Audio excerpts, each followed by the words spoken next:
Good morning mga kalakwatsyero. To this video, road test natin si Pretty Boy. Kasi kakukuha ko lang ito sa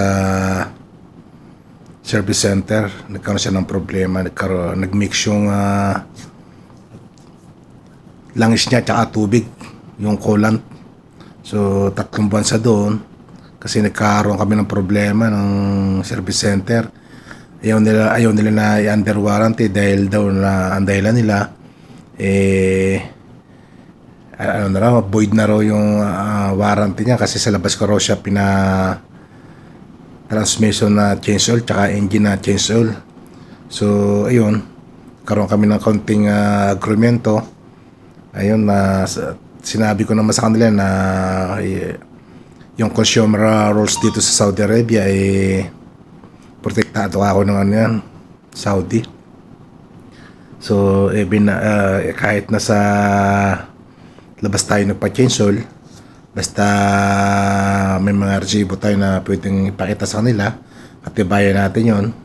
So, sinumitin natin yun sa Minister of Chamber. So, nagkasundo kami na nitong March na gagawin nila yon.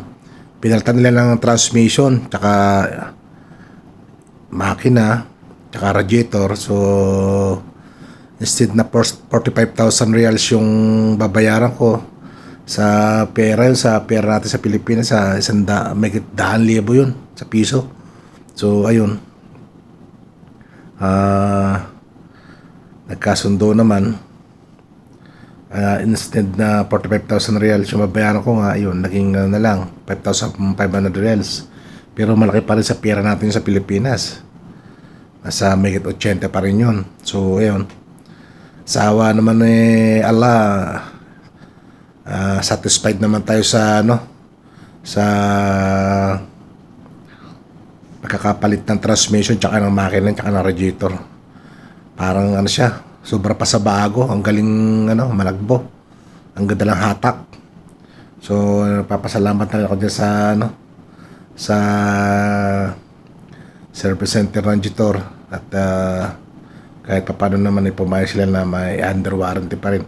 Dito naman kahit basta may resibo ka, kahit sa labas ka nagpa-change oil, basta meron ka resibo tsaka regular yung pagpapamaintenance mo, huwag mo lang pa bubuksan yung makina kasi